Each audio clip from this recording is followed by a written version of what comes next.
to interpret great truths of the grace administration. And of course, my discovery of this chapter, which was by straight revelation, was when I finally started taking a serious look at a scripture in 2 Corinthians that I'd known for years, thought I understood it to a point, but realized one night, one peaceful, quiet summer evening, sitting in my little efficiency apartment in Toledo, Ohio, and it started to hit me. Boy, this thing goes deeper than what I thought it meant. And I began to see it would be merged to another grand and magnificent benefit, as we've called them over the years, to speaking in tongues.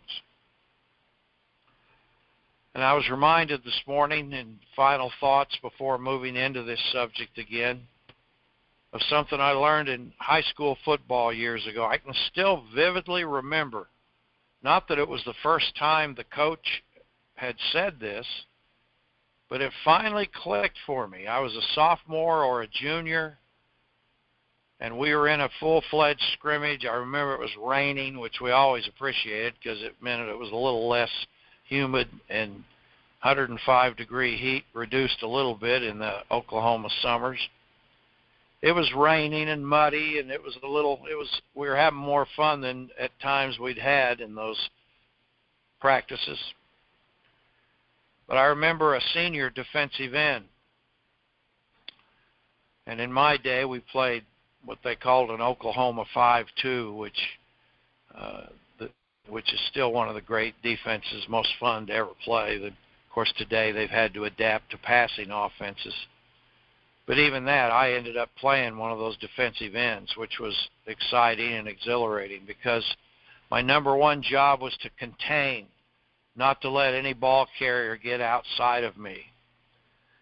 And I was proud at the end of my high school career to realize that of all the power sweeps that were run my way, and of playing maybe 17 or 18 high school football games at defensive end, the only time anyone ever broke contact on me, I took great pride in it.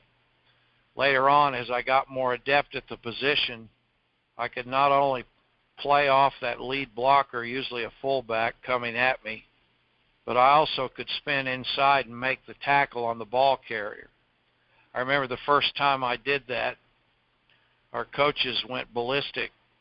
They said they'd never seen it done like that. They said, "Martindale, all you got to do is contain. We don't expect you to make the tackle, too.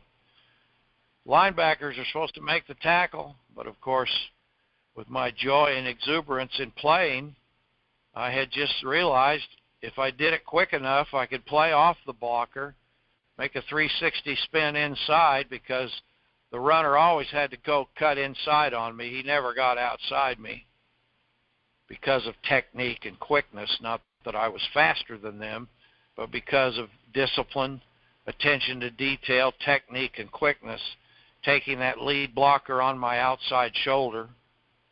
In our day, we played with forearm lifts. They don't do that as much today. It's more hand fighting, these big muscled up guys. It's more like sumo wrestlers. But in our day, with a forearm shiver, as my dad used to call it, that's a real old-fashioned term, give him a forearm shiver. That meant rattle his cage, make him quiver. But I could play off of the blocker, maintain my outside-in relationship with the ball and the ball carrier, and he'd have to cut inside. So ideally, if the other defensive linemen have at least neutralized their blockers, our linebackers, or a defensive back would be free to come up and make the tackle. Well, I wanted to make some tackles too, not just turn them into the other guys. But I learned to make a 360 spin off that lead block and tackle the ball carrier. Not every time, but enough where it was a lot of fun and added to my effectiveness. Only one time did anyone ever get around me, and I remember it vividly. Senior year, playing Tulsa Hale, Tulsa Nathan Hale High School. All the Tulsa high schools in Oklahoma were great rivalries, great rivals of ours, and they were always really good, always terrific. So it was always a big deal for us to beat a school from Tulsa, Oklahoma. And I came up on a screenplay, and I had the guy dead to rights to make him cut inside, and I thought I even had a chance of making the tackle. And then all of a sudden, bam, my head hits the ground. I'm seeing stars. I don't know what happened. Well, later it took seeing the film to realize their wide receiver had literally clipped me. It was called clipping in my day. Hit me in the back, which even then was illegal. The lead blocker had hit me high. The defensive end, who I'm sure they had been told to work on this in practice, clipped me from behind. You know, it would almost look comical if it didn't. I always remember my head slammed on that hard, so almost frozen turf in the fall in Oklahoma. Bounced. I got up seeing stars. Embarrassed. What the hell? That's never happened to me before. And on the film, he clearly had clipped me, and there was a referee standing 5 yards away staring right at it that never threw his flag. Good thing I never found out what his name was. Yeah, big talker, 17-year-old kid, like I'm going to go confront an adult.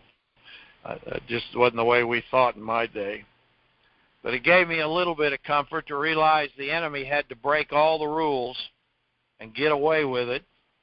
To be the only time that I remember anyone getting outside of me. So, look at this old man telling all his glory football stories. But there's some principles in here. You see, you got to understand the framework of the word. And with figures of speech, every figure of speech has containing framework.